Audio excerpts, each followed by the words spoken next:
बीच में आपके YouTube channel Rudra coaching classes में एक नई वीडियो लेकर के। जो लेक्चर है बेटा वह हमारा इंग्लिश ग्रामर पर है, ठीक है। ये जो क्लास है हमारी वह क्लास 4 के लिए है। किसके लिए बच्चा?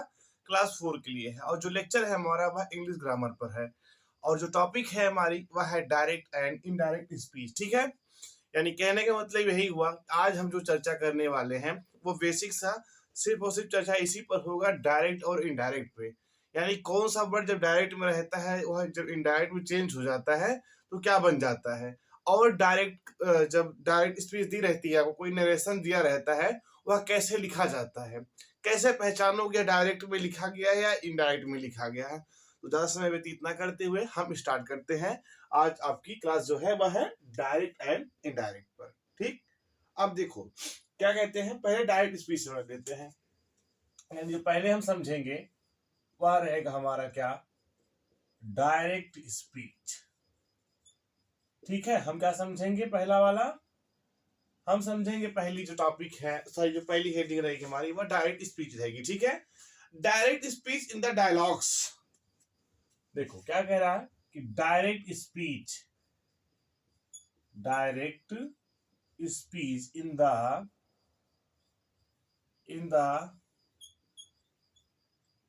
इन the dialogues are the exact words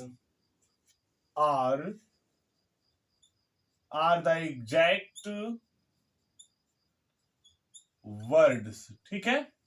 यानी direct speech in the dialogues are the exact words of the speaker. किसके बेटा? Of the speaker. स्पीकर के जो डायलॉग होते हैं और डायरेक्ट वर्ड में होते हैं, एग्जैक्ट वर्ड में होते हैं क्या? In direct speech in the dialogues are the exact words of the speaker, ठीक है। स्पीकर के एग्जैक्ट वर्ड होते हैं किसके? डायरेक्ट स्पीच में जो डायलॉग देता है, ठीक है। अब इन डायरेक्ट स्पीच देखो एक पॉइंट और नोट कर लीजिए आप लोग। In direct speech we use quotation mark. We use quotation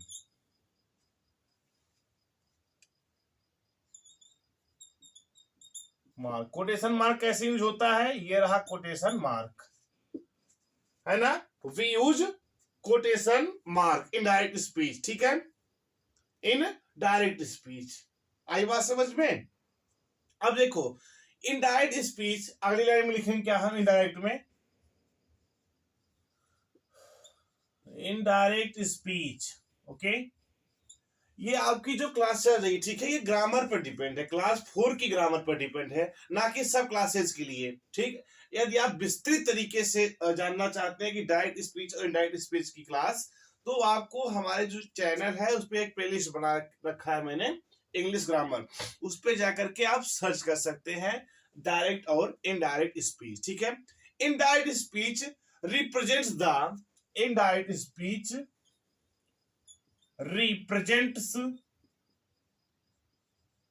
exact, देखो indirect speech represents the exact words of the speaker, exact words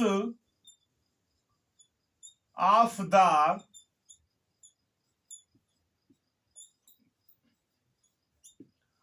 the speaker. यानी indirect speech represents the exact words of the speaker as reported, okay. क्या कह रहा है ये? as reported कह रहा है। आई बात समझ में? In indirect speech we use the word that to, अब फिर से एक बार यहां पे क्या लिखेंगे हम? इन indirect speech, indirect speech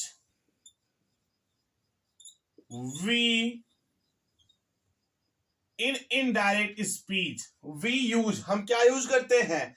we use the word that to report, we use the word that to report that to report. आई बात समझ में? In indirect speech we use the word that to report what the speaker has spoken.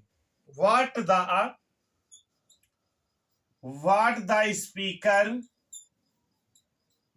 Has spoken. आई बात समझ में? क्या हो गया? ये बेटा आपका इनडायरेक्ट स्पीच हो गई और डायरेक्ट स्पीच हो गई। अब देखो, हम एक साइड लिख दे रहे हैं डायरेक्ट, एक साइड हम लिख दे रहे हैं बच्चा क्या, डायरेक्ट लिख दे रहे हैं, ठीक है। और एक कॉलम में हम यहाँ पे लिख दे रहे हैं क्या, इनडायरेक्ट। आई बात समझ में? अब कुछ मैं आपको यहाँ पे वर्ड बता दे रहा हूं, जब वो चेंज होते हैं किसमें, इनडायरेक्ट में, तब वो बन के क्या आते हैं। जैसे यदि आपको डायरेक्ट में मे मिल जाए, ठीक, तो मे का जब चेंज होगा इनडायरेक्ट में, वह बन वहां उसके स्थान पे क्या हो जाएगा, माइट। यानी मे के स्थान में क्या हो जाएगा, माइट हो जाएगा। कहां पर? जब डायरेक्ट में मे होगा तो इनडायरेक्ट में माइट हो जाएगा। वैसे ही यदि डायरेक्ट में कैन होता है तो इनडायरेक्ट में बच्चा हो जाएगा क्या, कुड हो जाएगा।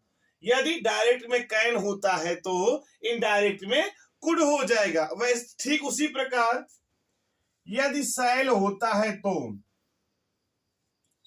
इनडायरेक्ट में हो जाएगा शुड, और यदि विल होता है तो इनडायरेक्ट में हो जाएगा क्या, उड।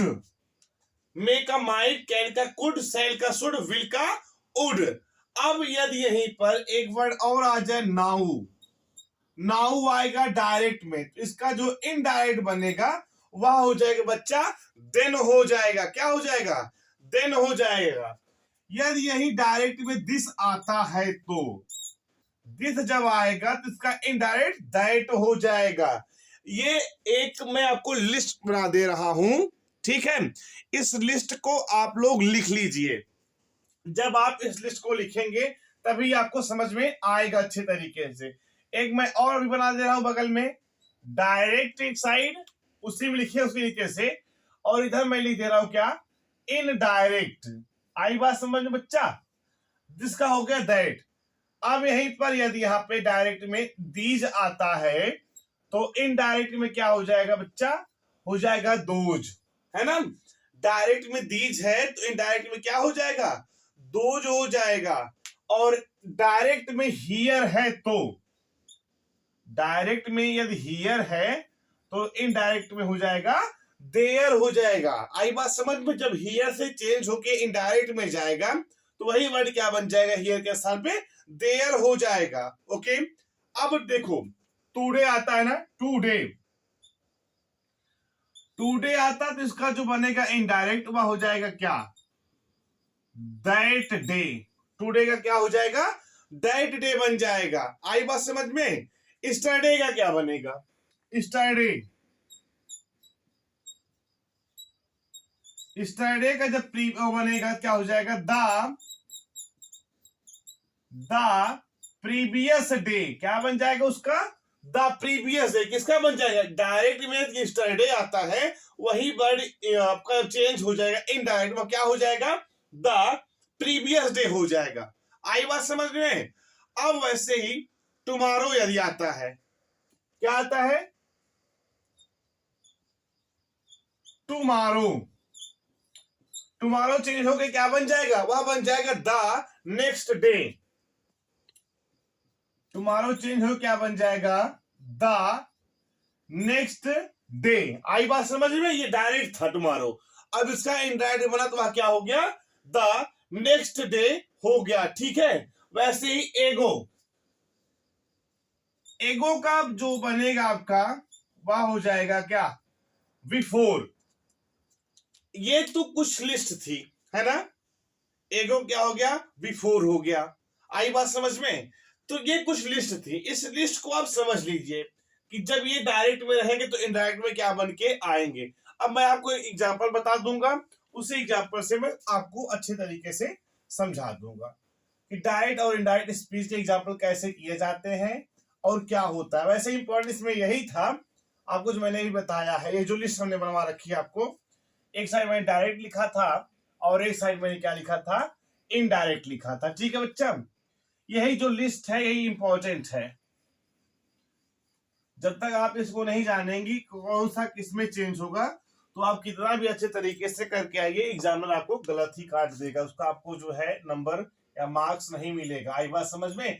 तो हम लेते हैं एग्जाम्पल, क्या लेते हैं, ही सेड टू मी, क्या कहता है वो, ही सेड टू मी, कामा लगाएंगे आप और इन्वर्टेड कामा यानी आपको मिल जाए कोटेशन मार्क। कोटेशन मार्क के अंदर क्या लिखेंगे आप, बी ऑनेस्ट, ईमानदार बनो।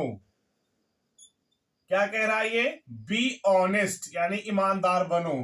तो मेरे प्यारे बच्चों देखो, ये जो आपका स्टेटमेंट दिया गया है वह किसमें है, डायरेक्ट स्पीच में है। ठीक, अब इसी को कन्वर्ट करना है आपको किसमें, आपको कन्वर्ट करना है इसको इनडायरेक्ट स्पीच में। तो क्या हो जाएगा, he told me to be honest। क्या कह रहा, उसने मुझे बताया ना। अब देखो इसने कहा था, अया बता रहा है, he told me be honest, full stop. ये क्या हो गया आपका, या हो गया आपका, यही चेंज होकर के बन गया बच्चा आपका क्या, इनडायरेक्ट स्पीच। ठीक, देखो ही सेड टू मी था ना, यहाँ पे टू हटाकर क्या होगा, ही टोल्ड मी बी ऑनेस्ट। ये मार्क्स आपके हट गए, हटे कि नहीं हटे, यहाँ बी आ गया, he told me be honest. आई बात समझ में? देखो प्यारे विद्यार्थियों, जो आज की आपकी क्लास थी यही थी, डायरेक्ट और इनडायरेक्ट स्पीच। ठीक, अभी आपने डायरेक्ट स्पीच समझा और इनडायरेक्ट स्पीच समझा। हमने आपको एक लिस्ट बनवाई, जिस लिस्ट में मैंने बताया आपको कि जैसे कोई वर्ड दिया जाता है, ओके, वो डायरेक्ट में है। कोई वर्ड मान लो आपका वह है सैल, सैल आपका डायरेक्ट में है, लेकिन जब वही वर्ड चेंज हो जाए किसमें, इनडायरेक्ट में जाएगा, तो सैल का हो जाएगा शुड। वैसे ही मैंने आपको एक लिस्ट बनवाई, उस लिस्ट को आप लोग अच्छे समझिएगा। और सबसे इंपॉर्टेंट चीज, जो चीज समझ में ना आए, ठीक, आपके नीचे जब वीडियो देख रहे हैं तो उसके जस्ट नीचे लिखा होगा कि यूट्यूब कमेंट या कमेंट लिखा होगा, तो आप कमेंट में बता सकते हैं कि वीडियो कहां पर समझ में नहीं आया या कोई और चीज जानना हो तो हमें कमेंट करके बता सकते हैं। आपको यह क्लास कैसे लगी आप हमें जरूर बताइएगा। Thank you so much.